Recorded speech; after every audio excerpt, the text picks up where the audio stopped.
And welcome back to my new blog. আশা করছি আপনারা সবাই খুব ভালো আছেন, আমিও খুব ভালো আছি। এখন বাজছে 12টা আর এখন থেকে আমি আমার ভিডিওটা স্টার্ট করছি।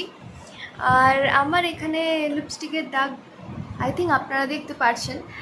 এটা কেন হয়েছে আমি আপনাদেরকে দেখাচ্ছি আমি কি করেছি।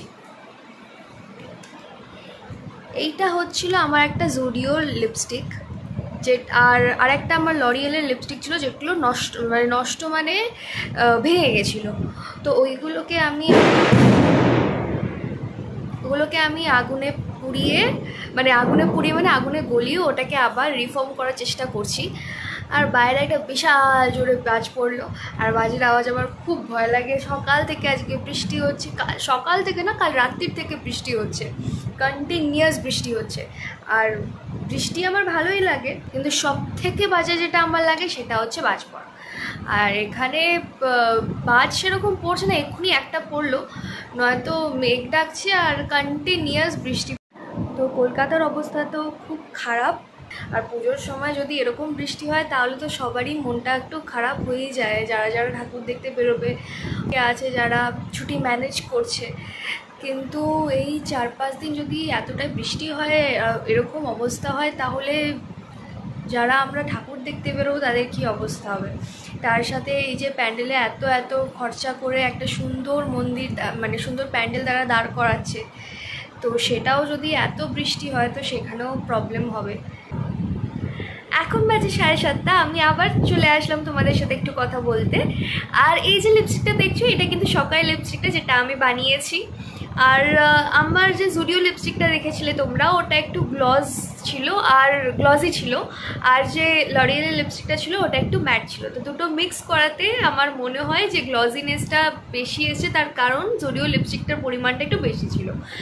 আর এই হ্যাকটা আমি অনেকবার দেখে নিয়েছিলাম ফেসবুকে, তো তাই জন্য আমি ভাবলাম যে একটু ট্রাই করা যাক। লরিয়েলের লিপস্টিকটা আমার ফেভারিট লিপস্টিক ছিল, তো তাই জন্য আমি ভাবলাম যে নষ্ট তো এমনি হয়ে গেছে, যদি কিছু করা যায় লিপস্টিকের সাথে এক্সপেরিমেন্ট, তো তাই জন্য আমি ফার্স্ট টাইম ট্রাই করলাম। আর এন্ড রেজাল্টটা আমার সত্যিই খুব ভালো লেগেছে। তো আমার মতো হয়তো তোমরাও অনেকবার দেখেছো এরকম ফেসবুকে।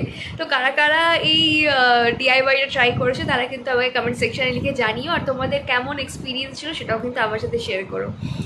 আর এখন আমি বসে পড়েছি একটু নেটফ্লিক্স চালিয়ে, যে আমি কিছু মুভি টুভি দেখবো হয়তো, কিন্তু আমি জানি না কতক্ষণ আমি নেটফ্লিক্সে থাকবো, কারণ আমি যতবারই কিছু চালাই মুভি টুভি বা বোরিং লাগলে চলতে চলতে আমি সেখান থেকে কার্টুনে সুইচ করে যাই। আর আমার কার্টুন দেখতে এত ভালো লাগে, তোমরা সবাই অলরেডি জানো যে আমি কার্টুন দেখতে কতটা পছন্দ করি। তো ওটাই আর কি, জানি না আমি কতক্ষণ থাকবো, দেখি কোনো মুভির যদি ভালো পাই তাহলে সেরকম দেখবো, নয়তো কার্টুনে সুইচ করে যাব। আর একটু আগে আমি হোয়াটসঅ্যাপ খুললাম, তো আমার একটা ফ্রেন্ডের স্টেটাসে আমি যা দেখলাম, ও বালিগঞ্জে থাকে, তো ওখানে যা অবস্থা আমি মানে কিছু বলার নেই। যারা যারা কলকাতায় থাকছো তাদের সত্যি খুব টাফ টাইম যাচ্ছে, আর তার মধ্যে আবার পুজো। তো এটাই বলবো যে সবাই সাবধানে থাকো। পুজোর সিজন, ফেস্টিভ্যাল মুড চলছে একটা সবার মধ্যেই, কিন্তু তারই মধ্যে অনেক জায়গায় জল জমেছে আর লাইট দেওয়া হচ্ছে চারিদিকে, তো তার ফার পড়ে থাকতেই পারে। অলরেডি আমি সকালবেলা যা নিউজ পেলাম যে 8 জন মারা গেছে। তো সবাই নিজেদের খেয়াল রাখো, নিজেদের ফ্যামিলি ফ্রেন্ডস যারা আছে তাদের সবার খেয়াল রাখো, আর খুব সেফলি এই ফেস্টিভ্যালটাকে এনজয় করো। যদিও আমার বেরোনোর কথা ছিল মাদের নিয়ে, বাট মাদের অ্যাকচুয়ালি প্যান্ডেলে কোথাও ঢুকতেই নেই, তো তাই জন্য বেরোনোটা ক্যান্সেল হয়ে গেছে। আমার কোনো প্রবলেম নেই, বাট অ্যাকচুয়ালি মা বাবাদের বেরোতে নেই, তো তাই জন্য বেরোনো হবে না। আর সেরকম কেউ নেই আমার যে বেরোবো কারোর সাথে, তো তাই জন্য এবারটা স্কিপ করাই হচ্ছে। যদি কোথাও আমি বেরোই তাহলে ডেফিনেটলি শেয়ার করবো কী প্যান্ডেল দেখলাম। আর আমাদের এখানে বাড়ির সামনেই একটা খুব সুন্দর পুজো হয়, খুব ফেমাস পুজো হয়। যারা যারা আমার খড়গপুরে আমার ভ্লগ দেখছো তো তারা জানবে যে অভিযাত্রী ক্লাবে খুব ভালো পুজো হয়, আর ওটাই আমার বাড়ির সামনের পুজো। তো যাই হোক, চলো এবারে তো বেরোতে পারবো না কোথাও, স্টিল সবাই সুন্দর করে ভালো করে পুজো কাটিও, সেফলি ফেস্টিভ্যালটাকে এনজয় করো। আজকে আমি আমার ভিডিওটাকে এখানেই এন্ড করছি। দেখা হচ্ছে একটা নতুন দিনে নতুন ব্লগের সাথে। ততক্ষণ সবাই সুস্থ থেকো, ভালো থেকো, সেফ থেকো, যে যেখানেই থেকো, আর খুব সুন্দর করে পুজো এনজয় করো। টাটা।